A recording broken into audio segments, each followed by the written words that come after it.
नमस्कार। हरियाणा विद्यालय शिक्षा विभाग द्वारा एडुसेट पर प्रसारित आज के इस कार्यक्रम में आप सभी का स्वागत है। आज की इस प्रस्तुति के अंतर्गत मैं आपके लिए लेकर आई हूँ छठी कक्षा की पूरक पुस्तक बाल राम कथा का पाठ 7 सोने का हिरण पढ़ाऊंगी। सभी बच्चे इसे ध्यानपूर्वक सुने। इससे पहले हमने पढ़ा कि एक दिन राम, लक्ष्मण और सीता बैठे हुए थे। तभी एक सोने का हिरण वहाँ आता है और सीता उसे राम से पकड़ कर लाने की जिद करती है। तो राम लक्ष्मण को सीता की रक्षा का भार सौंपकर हिरण को पकड़ने के लिए चल देते हैं। अब हम आगे की कहानी पढ़ते हैं। राम को कुटी से निकलते देखकर मायावी हिरण कुलाचे भरने लगा। राम को बहुत छकाया। झाड़ियों में लुकता छिपता भागता वह राम को कुटी से बहुत दूर ले गया, क्योंकि यही रावण की चाल थी। राम जब भी उसे पकड़ने का प्रयास करते वह भागकर दूर चला जाता, लेकिन हिरण चालाक था। वह उतनी भी दूर नहीं जाता कि वह पहुंच से बाहर लगे। राम के सारे प्रयास विफल हुए। वे हिरण को नहीं पकड़ पाए। उन्होंने हिरण को जीवित पकड़ने का विचार छोड़ दिया। धनुष उठाया, निशाना साधा और उस पर एक बाण छोड़ दिया। बाण के लगते ही हिरण गिर पड़ा। धरती पर गिरते ही मारीच अपने असली रूप में आ गया। मारीच ने माया से केवल अपना रूप ही नहीं बदला था, आवाज भी बदल ली थी। अपनी आवाज राम जैसी बना ली थी। धरती पर पड़ते ही मारीच जोर से चिल्लाया, हा सीते, हा लक्ष्मण। ध्वनि ऐसी जैसे बाण राम को लगा हो, वह सहायता के लिए पुकार रहे हों। बाण का प्रहार गहरा था, इसलिए मारीच ज़्यादा देर तक जीवित नहीं रह पाया। वह छटपटाता रहा। जल्दी ही उसके प्राण पखेरु उड़ गए।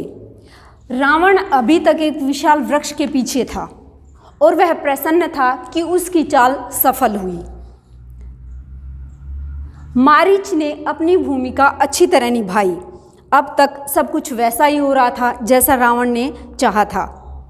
उसे राक्षस कंपन की बात याद आई। सीता का हरण हो तो राम के प्राण निकल जाएंगे, वे निशक्त हो जाएंगे। वह अगले चरण की तैयारी में जुट गया, यानी सीता के अपहरण की तैयारी में। मारीच की पुकार राम ने सुनी। वह पास ही थे। उन्हें समझते देर नहीं लगी कि इस पुकार की मंशा क्या है। मायावी मारीच की पूरी चाल उसके सामने खुल गई। हिरण जानबूझकर भागता रहा, उन्हें कुटिया से दूर ले जाने के लिए। वह षड्यंत्र था। राम अगले चरण को विफल करना चाहते थे। उसकी चाल में तेजी आ गई ताकि वह जल्दी से कुटिया पर पहुंच सके। मारीच की जो मायावी आवाज़ थी, वो पुकार जो हा सीते और हा लक्ष्मण बोला था, वो लक्ष्मण और सीता ने भी सुनी। लक्ष्मण उसका रहस्य तत्काल समझ गए। राम की तरह उन्होंने बाण चढ़ाकर धनुष दृढ़ता से पकड़ लिया, चौकसी बढ़ा दी। वे राक्षसों की अगली चाल का सामना करने के लिए तैयार थे। साथ ही राम का आदेश उन्हें याद था, उनके लौटने तक सीता की रक्षा। लक्ष्मण की ओर से इसमें कोई चूक की संभावना नहीं थी। सीता वह आवाज़ सुनकर विचलित हो गई, दौड़कर कुटिया से बाहर आई। उन्होंने लक्ष्मण से कहा, तुम जल्दी जाओ, जिस दिशा से आवाज़ आई है उसी ओर। तुम्हारे भाई किसी कठिन संकट में हैं। उन्होंने सहायता के लिए तुम्हें पुकारा है। उनकी ऐसी कातर आवाज़ मैंने कभी नहीं सुनी। जाओ लक्ष्मण, जल्दी जाओ। फिर लक्ष्मण कहते हैं कि माता, अब चिंता ना करें। राम संकट में नहीं है, हो ही नहीं सकता। उनका कोई कुछ नहीं बिगाड़ सकता। हमने जो आवाज़ सुनी है वह बनावटी है, मायावी राक्षसों की चाल, मुझे कुटिया से दूर ले जाने के लिए। आप निश्चिंत रहें, भाई राम जल्दी ही आते होंगे। सीता क्रोध से उबल पड़ी। लक्ष्मण का इस घड़ी में इतना शांत होना उन्हें समझ नहीं आया। राम की आवाज़ सुनकर भी वे यहीं खड़े हैं, सहायता के लिए नहीं गए। सीता को इसके पीछे षड्यंत्र दिखाई दिया। लक्ष्मण की चाल लगा कि लक्ष्मण राम का भला नहीं चाहते, उनके हितैषी नहीं हैं। वे चाहते हैं कि राम रहे ही नहीं, मारे जाएं, ताकि राजपाट उन दोनों का हो जाए, उनके रास्ते का कांटा निकल जाए। फिर सीता लक्ष्मण से कहती है कि तुम्हारा मन अपवित्र नहीं है, कलुषित है, पाप है उसमें। मैं समझ सकती हूँ कि तुम अपने भाई की सहायता के लिए क्यों नहीं जा रहे। सीता ने यहाँ तक कह दिया कि वे कहीं भरत के गुप्तचर तो नहीं हैं। और सीता की ऐसी बातों से लक्ष्मण को गहरा आघात पहुंचा। उसका हृदय छलनी हो गया, पर उन्होंने पलटकर कोई उत्तर नहीं दिया। संयम बनाए रखा, सिर झुकाकर सब चुपचाप सुन लिया। वे सीता की पीड़ा समझ पा रहे थे। केवल इतना बोला, हे देवी, यह राक्षसों का छल है। खर दूषण मारे जाने के बाद वे बौखला गए हैं, किसी तरह हमसे बदला लेना चाहते हैं। आप उनकी चाल में न आए, वे कुछ भी कर सकते हैं। आप मुझ पर विश्वास रखें, राम को कुछ नहीं होगा। सीता का क्रोध बढ़ गया। क्रोध में आंखों में आंसू बहने लगे और यह भी लग रहा था कहीं लक्ष्मण की बात सही न हो। यह डर था कि राम से विछोह न हो। उन्होंने कहा, राम से बिछुड़कर मैं नहीं रह सकती, मैं जान दे दूंगी। हे लक्ष्मण, तुम उन्हें लेकर आओ। लक्ष्मण राम के लिए राम की आज्ञा का उल्लंघन कर रहे थे। उन्होंने सीता को प्रणाम किया और राम की खोज में निकल पड़े। लक्ष्मण के जाते ही रावण आ पहुंचा। तपस्वियों जैसा जटाजूट, यानी उसने तपस्वियों का वेश धारण कर रखा था, वैसे ही वस्त्र। सीता ने साधु समझकर उसका स्वागत किया। रावण ने सीता के स्वरूप, संस्कार और साहस की प्रशंसा की। उसने सीता का परिचय प्राप्त करने के लिए कहा, सुमुखी, मैं रावण हूँ, राक्षसों का राजा, लंकाधिपति। मेरा नाम लेने पर लोग थरथरा उठते हैं, लेकिन तुम सुंदरी हो, सबसे अलग हो। तुम्हारे लिए मैं स्वयं चल कर आया हूँ।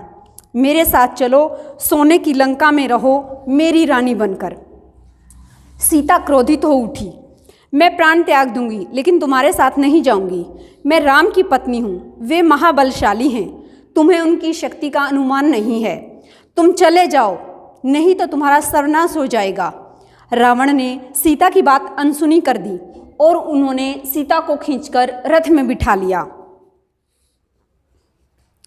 सीता प्रयास करती रही, पर रावण के चंगुल से मुक्त नहीं हो पाई। स्वयं को असहाय पाकर वह विलाप करने लगी, हा राम, हा लक्ष्मण, पुकारती रही। रावण का रथ लंका की ओर उड़ चला। मार्ग में वे पशुओं, पक्षियों, पर्वतों और नदियों से कहती जा रही थी कि कोई उनके राम को बता दे, रावण ने उसका हरण कर लिया है। गिद्धराज जटायु ने सीता का विलाप सुना। उसने ऊंची उड़ान भरी, रावण के रथ पर हमला कर दिया। वृद्ध गिद्धराज ने रथ क्षत विक्षत कर दिया, यानी तोड़ दिया। रावण को घायल कर डाला। क्रोध में रावण ने जटायु के पंख काट दिए। जटायु अब उड़ नहीं सकता था, वह सीधे धरती पर आ गिरा। रावण का रथ टूट गया था, उड़ान नहीं भर सकता था। उसने तत्काल सीता को अपनी बाहों में दबाया और दक्षिण दिशा की ओर उड़ने लगा। सीता को लगा अब संभवतः कोई उसकी सहायता नहीं कर सकता। उनका बचाव केवल एक ही था, राम को किसी तरह समाचार मिल जाए। उन्होंने अपने आभूषण उतारकर फेंकना आरंभ कर दिया। आभूषण वानरों ने उठा लिए।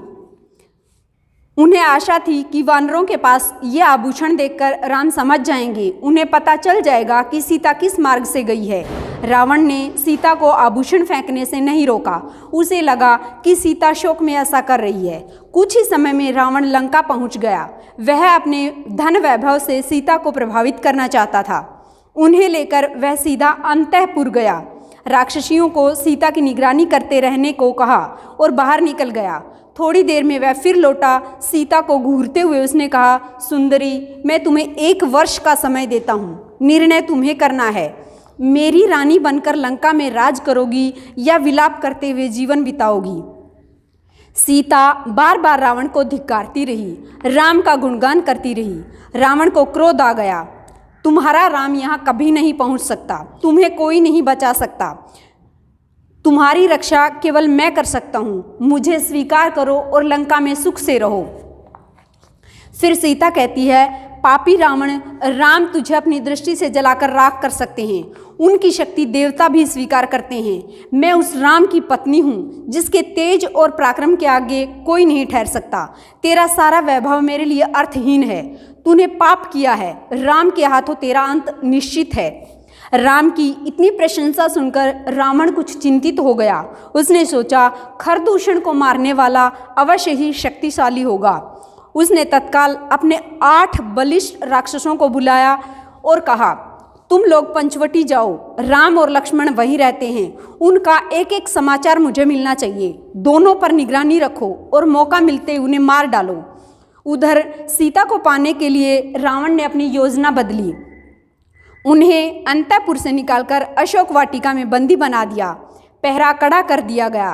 राक्षसों और राक्षसियों को स्पष्ट निर्देश थे कि सीता को किसी तरह का शारीरिक कष्ट न हो।